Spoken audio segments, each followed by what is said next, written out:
Hello बच्चे लोग, कैसे पढ़ाई चल रही है आप लोगों की। उम्मीद कर रहे हैं कि आप लोग सब सारे चैप्टर्स का रिवीजन कर रहे होंगे। आज हम नए टॉपिक की तरफ चलेंगे। लास्ट डे हम लोगों ने डिस्कस किया था, लास्ट वीडियो में डिस्कस किया था कि मेगा स्पोर कैसे बनते हैं। आज हम लोग मेगा स्पोर के अंदर न्यूक्लियस के डिवीज़न और मेगा स्पोर सेल के अंदर जो एग सेल बनते हैं, जो दूसरे एंटीपोडल शेल बनते हैं, उनके बारे में डिस्कस करेंगे। जैसा कि ये स्क्रीन पे आप लोग देख पा रहे हैं बच्चे लोग, ये जो अपर मोस्ट पोर्शन है लेफ़्ट साइड में, वहाँ एक सेल दिखाई दे रहा है।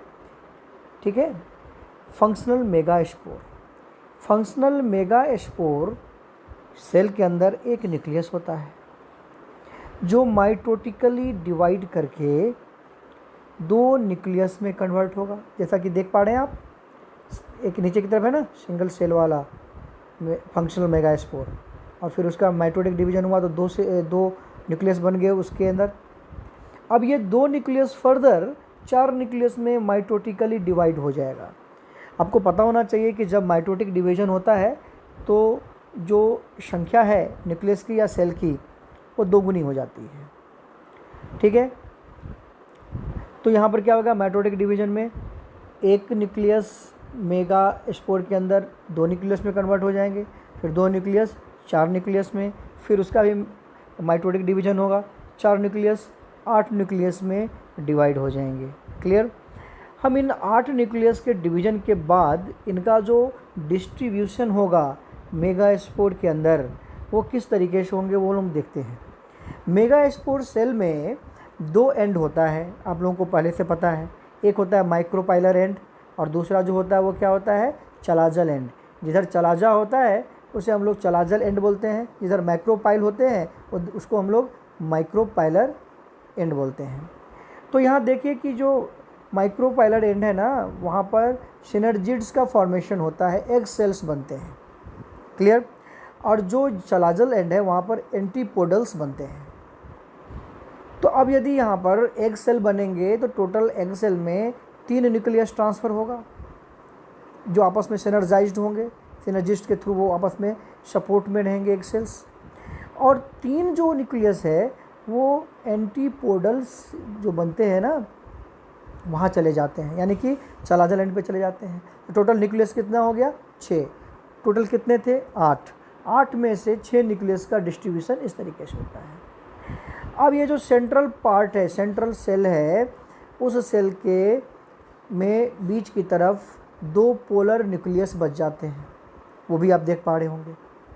यानी कि यदि इसको हम लोग एग्जैक्टली समझें कि जब इसका मैच्योरेशन हो जाता है और ये कन्वर्ट हो जाते हैं मैच्योर सेल में, तो इनका स्ट्रक्चर कैसा बनेगा।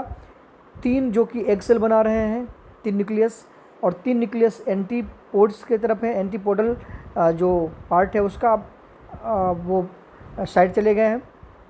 2 न्यूक्लियस जो है वो क्या है, पोलर न्यूक्लियस के तौर पे जाना जाता है, जो सेंटर पे है।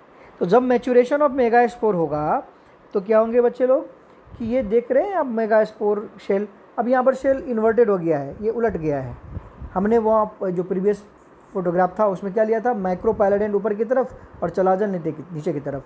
और जब ये मैच्योर हो जाते हैं ना तो इन्वर्ट हो जाएंगे, चलाजल एंड ऊपर चला जाएगा और माइक्रोपाइलर एंड जो है वो नीचे आ जाएगा। तो माइक्रोपाइलर एंड पे क्या हुआ कि सिनर्जिड्स का फॉर्मेशन हो गया, जिसके अंदर क्या है, 3 एग सेल हैं। 3 एग सेल के पास 3 न्यूक्लियस है। और ये जो तीनों एग सेल है ना, उसको सपोर्ट कौन कर रहे हैं, उसको न्यूट्रिशन का देने का काम कौन करेंगे, फिलीफॉर्म एपरेटस।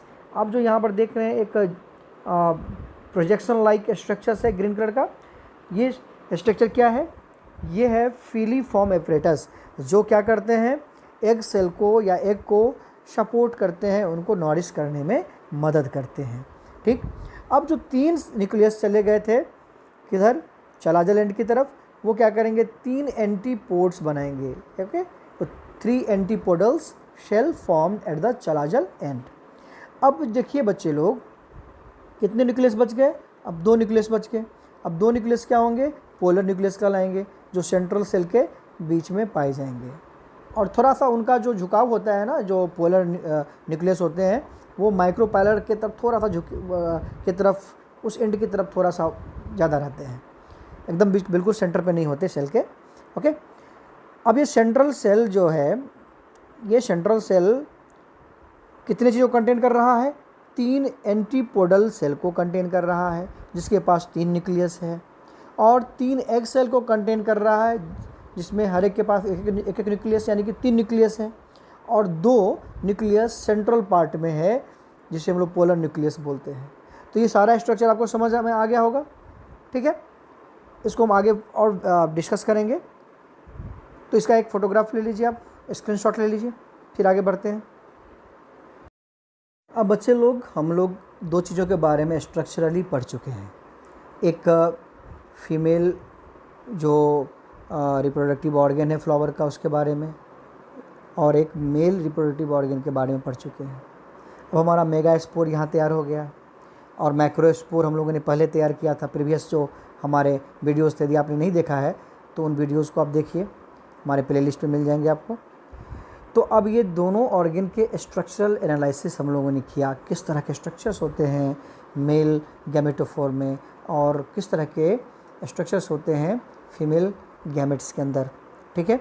तो ये दोनों जो गैमेट्स हैं, मेल और फीमेल गैमेट्स, उसमें कितने तरह के स्ट्रक्चर्स मौजूद हैं, ये कैसे स्ट्रक्चर आपस में कोरिलेटेड हैं, इनका स्टडी हमने किया। अब ये दोनों स्ट्रक्चरल एनालिसिस हो जाएगा तो नेक्स्ट प्रोसेस क्या है? फर्टिलाइजेशन।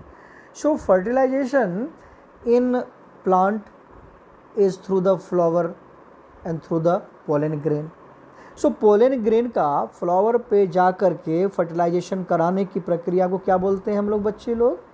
पॉलिनेशन बोलते हैं। यानी कि transfer of the pollen grain from anther to the stigma. Anther is part of the male flower and stigma is the part of the female flower. यानी कि मेल फ्लावर के anther से pollen grain का stigma, जो कि female flower में पाया जाता है, वहाँ पर जाना, वहाँ पर ट्रांसफ़र होना पॉलिनेशन कहलाता है। क्लियर? तो जब पॉलिनेशन होंगे ना, तो ये 3 तरह के पॉलिनेशन की कैटेगरीज हो जाती है। Is it clear to all? तो फर्स्ट कैटेगरी जो है पॉलिनेशन की, उसे बोलते हैं हम लोग ऑटोगैमी, ठीक है। दूसरी कैटेगरी है उसे हम लोग बोलते हैं जिटनोगैमी, और जो तीसरी कैटेगरी है उसे बोलते हैं हम लोग जीरोगैमी। तो तीनों कैटेगरी के बारे में हम लोग अलग अलग डिस्कस करेंगे, ठीक है। तो सबसे पहला हम लोग डिस्कस करते हैं ऑटोगैमी के बारे में। ऑटोगैमी 2 तरह का होते हैं, एक होता है स्लिस्टोगेमस और दूसरा होता है कैस्मोगेमस, ठीक है। 2 हो गए कैटेगरी। ऑटोगैमी का 2 टाइप्स हो गया, एक क्या हो गया क्लिस्टोगेमस और दूसरा कैस्मोगेमस। तो 2 तरह का ये जो टाइप है ऑटोगैमी का, तो उसमें हम दोनों टाइप को अलग से देखेंगे। तो बच्चे लोग, ये जो कैस्मोगेमस ऑटोगैमी जो होता है ना, उसमें क्या होते हैं एक्सपोज्ड एंथर एंड स्टिग्मा, दोनों एक्सपोज होते हैं, और फिर पॉलिनेशन की प्रक्रिया होती है। जबकि क्लिस्टोगैमस ऑटोगैमी में क्या होता है कि flower which do not open, जो फ्लावर ओपन नहीं है, खुला हुआ नहीं है, तो उसमें तो अपने आप नहीं जा सकता पोलन ग्रेन। तो क्या होगा कि there is no chance of cross pollination, okay, and pollen landing on the stigma. जब फ्लावर खुला ही नहीं होगा तो स्टिग्मा पे पोलन ग्रेन कैसे लैंड करेंगे? ये भी पॉसिबल नहीं है। तो इस तरह में क्या होगा कि ये जो क्लिस्टोगैमस ऑटोगैमी है ना, it produced assured seed set, clear, assured seed set even in the absence of pollinators. Pollinators यहाँ पर नहीं होंगे, तो पॉलिनेटर नहीं होंगे तो उसी अंतर से पोलन ग्रेन को ला करके क्लोज फ्लावर के अंदर कौन डालेगा भाई? डालने वाला तो कोई नहीं है। तब इसलिए तो यहाँ पर ऑटोगैमी होंगे ना, अपने आप होगा उसी के अंदर, उसी फ्लावर के अंदर। यदि वहाँ पर क्या मौजूद हो, वहाँ पर कोई मेल फ्लावर का पार्ट मौजूद हो जिस पे एंथर मौजूद हो, जिस एंथर पे पोलन ग्रेन मौजूद हो, वो पोलन ग्रेन अपने आप क्या करेंगे? स्टिग्मा पे जाएंगे, और फिर क्या हो जाएगा? उसका ऑटोगैमी हो जाएगा। मतलब खुद से ही खुद का पॉलिनेशन कर लिया फ्लावर ने। क्लियर। तो ये किस तरह के फ्लावर में होते हैं, जिसमें क्लिस्टोगैमस टाइप होता है, यानी कि ऑटोगेमी का क्लिस्टोगैमस टाइप और कैस्मोगैमस में बड़ा बढ़िया अंतर समझिए आप लोग। ये बहुत थोड़ा सा आसान नहीं लग रहा है, इसको आपको ध्यान से समझना चाहिए। फर्स्ट थिंग, कैस्मोगैमस में क्या होता है बच्चे लोग कि फ्लावर खुला हुआ है, उसी फ्लावर पर मेल और फीमेल दोनों ऑर्गेन मौजूद हैं एक ही फ्लावर में। अब क्या होगा कि उसमें जो एंथर पे पोलन ग्रेन है वो अपने आप नहीं जाने वाला, कहाँ, स्टिग्मा के ऊपर। तो कौन लेके जाएगा उसको, इंसेक्ट लेके जाएगा, या फिर कैसे भी करके किसी भी पोलन एजेंट के थ्रू वो कहाँ जाएंगे, स्टिग्मा के ऊपर जाएंगे और पोलिनेशन होगा। क्लियर। लेकिन यदि फ्लावर क्लोज्ड हो, ओपन हो ही नहीं, एक्सपोज्ड नहीं हो, तब तो कोई एजेंट नहीं होगा ना पोलिनेशन कराने के लिए। तो ऐसे कंडीशंस में क्या होते हैं कि एंथर में जो पोलन ग्रेन लगे होते हैं उसकी लंबाई ज़्यादा होती है, फीमेल जो स्टामेन है उसकी लंबाई ज़्यादा होती है, मेल स्टामेन की लंबाई ज़्यादा होती है, और मेल स्टामेन में एंथर ऊपर की तरफ होते हैं और उसमें से पोलन ग्रेन ऑटोमेटिकली गिर करके स्टिग्मा पे आ जाते हैं, और तब क्या होता है, ऑटोगेमी हो जाता है। तो ये जो क्लियरली हम लोग समझ पा रहे हैं बच्चे लोग कि दो तरह का जो ऑटोगेमी हो रहा है ना, इन दोनों ऑटोगेमी में सबसे पहला हम लोगों ने क्या देखा, कैस्मोगेमी, और दूसरा क्या देखा, क्लिस्टोगेमी। कैस्मोगेमी में दोनों ही पार्ट क्या होते हैं, ओपन होते हैं फ्लावर का, और क्लिस्टोगेमी में फ्लावर क्लोज होता है। क्लोज फ्लावर में एजेंट्स की ज़रूरत नहीं होती पोलिनेशन के लिए, और कैस्मोगेमी में जो कि फ्लावर ओपन है तो यहाँ एजेंट के थ्रू पोलिनेशन होता है। ठीक है। नेक्स्ट टाइप ऑफ पोलिनेशन को देखेंगे, जिसे हम लोग क्या बोलते हैं, जिटेनोगेमी और जिटेनोगैमस कंडीशन। तो जिटेनोगेमी में क्या होता है कि transfer of pollen grain from anther to stigma of different flower of same plant. एक ही प्लांट के में कई फ्लावर लगे हो सकते हैं ना, तो किसी फ्लावर का जो है एंथर पे लगा हुआ पोलन ग्रेन उसी प्लांट के दूसरे फ्लावर पे जो स्टिग्मा मौजूद है वहाँ पर ट्रांसफ़र होंगे और वहाँ पर पोलिनेशन होगा। क्लियर, समझ में आ गई बात। एक ही प्लांट के ऊपर कई फ्लावर लगे होते हैं, जिसमें से किसी एक फ्लावर का एंथर वाला पोलन ग्रेन ट्रांसफ़र होगा कहाँ पे, तो दूसरे फ्लावर के स्टिग्मा के ऊपर। ठीक है। अब ये फंक्शनली इसको क्या बोलेंगे, cross pollination, because the stigma of one flower goes to transfer to another flower, so this is a type of cross pollination, it is not autogamy. Clear. फिर क्या होगा, यदि इस तरह का क्रॉस पोलिनेशन होगा तो इट इन्वॉल्व्स पोलिनेटिंग एजेंट्स। अपने आप तो नहीं हो सकता है, तो पोलिनेटिंग एजेंट की ज़रूरत पड़ेगी, एक फ्लावर के एंथर से पोलन ग्रेन को लेकर के दूसरे फ्लावर के स्टिग्मा पे ट्रांसफ़र करे, इसलिए पोलिनेटिंग एजेंट की ज़रूरत यहाँ पर ज़रूर पड़ेगी। फिर क्या होगा कि ये जो है ना जिटेनोगेमी, वो क्या है, जेनेटिकली सिमिलर टू ऑटोगेमी। ऐसे जो क्वालिटी के जो वहाँ पर प्रोडक्ट आएंगे, जो फ्रूट बनेंगे, उनका जो जेनेटिक कॉन्स्टिट्यूशंस है वो ऑटोगेमी के जैसा ही होगा, पर ये एक special case of cross pollination का हम लोग बोल सकते हैं। ठीक है। फिर क्या होगा कि ये pollen grains come from same plant, एक ही प्लांट से पोलन ग्रेन आ रहे हैं। तो ऑटोगेमी जिटेनोगेमी में फ़र्क क्या है कि जेनेटिकली सिमिलर प्रोडक्ट होंगे, but the process are different because the pollen grain transfer to the flower by different mode. ठीक है। तो ये हो गया ये दोनों में अंतर, ऑटोगेमी में और जिटेनोगेमी में। अब जो थर्ड है पोलिनेशन का टाइप, उसे हम लोग बोलते हैं जीनोगेमी। तो जीनोगेमी में क्या होता है बच्चे लोग कि transfer of pollen grain from another anther to stigma of different plants flower of same species, यानी कि एक प्लांट के फ्लावर पे जो एंथर लगा है वो किसी दूसरे प्लांट के फ्लावर पे लगे हुए स्टिग्मा को क्या करेगा, पोलिनेट करेगा। बात समझ में आ रही है ना। तो इसे क्या बोलेंगे हम लोग, जीनोगेमी। ये तीन कंडीशंस हैं। पहला कंडीशन ऑटोगेमी। ऑटोगेमी में क्या होता है, एक ही प्लांट के ऊपर एक ही फ्लावर का एंथर, उसका पोलन ग्रेन क्या करेगा, उसी फ्लावर के स्टिग्मा को पोलिनेट करेगा। ठीक। दूसरा कंडीशन क्या है, जिटेनोगेमी। एक ही प्लांट के दो फ्लावर होंगे, अलग अलग दो फ्लावर होंगे, किसी एक फ्लावर का एंथर का पोलन ग्रेन ट्रांसफ़र होगा, दूसरे फ्लावर के स्टिग्मा के ऊपर, तो इसे बोलेंगे हम लोग जिटनोगेमी। और तीसरा जो टाइप है पॉलिनेशन का वो क्या है, जीनोगेमी। जीनोगेमी में क्या होता है बच्चे लोग कि प्लांट भी बदल जाते हैं। एक प्लांट का सेम स्पीसीज का होना चाहिए प्लांट, एक प्लांट का फ्लावर का एंथर पे जो पोलन ग्रेन है वो ट्रांसफ़र होगा कहाँ, दूसरे प्लांट के फ्लावर पे जो स्टिग्मा है वहाँ, यानी कि क्रॉस पोलिनेशन है। तो यानी कि condition 1 is a type of self pollination, condition 2 and 3 is a type of cross pollination, okay, and the second condition is a cross pollination within the flower of same plant, and genogamy is the cross pollination within the flower of different plant and same species. So these are the basic differences between these three kinds of pollination. तो आप एक screenshot ले लीजिए बच्चे लोग, फिर हम लोग आगे बढ़ेंगे।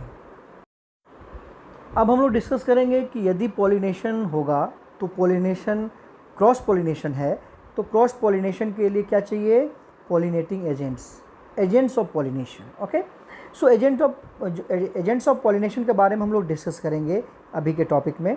तो जैसा कि स्क्रीन पे देख पा रहे हैं आप लोग कि एजेंट्स ऑफ पॉलिनेशंस में दो तरह के एजेंट होते हैं। एक एजेंट एबायोटिक एजेंट और दूसरा बायोटिक एजेंट। एबायोटिक मीन्स कि जो लाइव नहीं हो, जिसमें क्या है कि जो जिंदा नहीं हो, जैसे कि निर्जीव चीज़ें, वाटर, विंड, ओके। और जैसे कि बायोटिक कंडीशंस में क्या हो जाएंगे, बायोटिक जो एजेंट्स होते हैं उसमें आ जाएंगे insects, butterfly, honey bee etcetera. तो इसको हम थोड़ा सा डिटेल में डिस्कस करेंगे कैसे पॉलिनेटिंग एजेंट्स पॉलिनेशन कराने में हेल्प करते हैं। तो सबसे पहले हम लोग देखेंगे कि जो एजेंट्स ऑफ पॉलिनेशन है ना, ये large scale of pollination takes place through abiotic mode of pollination. Abiotic मतलब कि अब देखो इंसेक्ट्स एक जगह से दूसरे जगह जाएंगे और उनका टाइम बाउंडेशन होता है, उनका लिमिटेशन है, वो अपने एरिया, अपना जो उनका एक हैबिटेट है उसको छोड़ के बाहर नहीं जा सकते। तो एक जगह से दूसरे जगह पर लार्ज स्केल में यदि हम लोगों को पॉलिनेशन करवाना हो तो एक ही उपाय है, वाटर या विंड का। यानी एबायोटिक एजेंट्स आर मोर बोल सकते हैं importance than the biotic in case of large scale pollination of flower. तो इसका रिजल्ट क्या होगा, यदि लार्ज स्केल पॉलिनेशन हो रहा है फ्लावर्स में by the help of abiotic mode of pollination, then the result will be most of pollen grains are wasted during transfer। अब हवा पानी लेके जा रहा है या पानी लेके जा रहा है pollen grains को दूसरे फ्लावर के पास, तो अब इस दरमियान क्या होगा, सारे के सारे pollen grains सभी फ्लावर को थोड़ी चले जाएंगे, कुछ फ्लावर्स के स्टिग्मा पे गिरेंगे, रिमेनिंग क्या हो जाएंगे, रिमेनिंग तो वेस्ट हो जाएंगे, इधर उधर गिर जाएंगे। यानी कि मोस्ट ऑफ pollen grains वो are wasted during the transfer by this mode of pollination। Clear? So what adaptation of flower should be to receive the maximum pollen grain to confirm the higher cases of pollination? So some adaptations are taken, okay। So adaptation in flowers for pollination। तो यदि wind pollination होगा, पहला pollination का हम लोग discuss कर रहे हैं, that is wind pollination। यदि विंड पॉलिनेशन होगा बच्चे लोग, तो उस केस में क्या होंगे कि किस तरह के एडाप्टेशंस फ्लावर्स को करना चाहिए। तो पहला एडाप्टेशन है पॉलन ग्रेन्स हल्के होने चाहिए, लाइट, नॉन स्टिकी और विंग्ड होने चाहिए। यानी कि जो विंड है ना उसको आसानी से एक जगह से दूसरी जगह ट्रांसफ़र कर पाए, दूर तक ले जा पाए, इसके लिए लाइट होना पड़ेगा पॉलन ग्रेन को, नॉन स्टिकी होना पड़ेगा, और क्या होना पड़ेगा, उसमें पंखुड़ी लगे पड़ेंगे। जैसे कॉटन के जो शीट्स होते हैं ना, ठीक है, तो उसमें आप देखा होगा पंख जैसा लगा होता है। ऐसे कई सारे पॉलन ग्रेन्स भी होते हैं, उसमें फिदरी स्ट्रक्चर्स होता है जिससे उन्हें एक जगह से दूसरे जगह विंड के थ्रू ले जाने में आसानी होती है।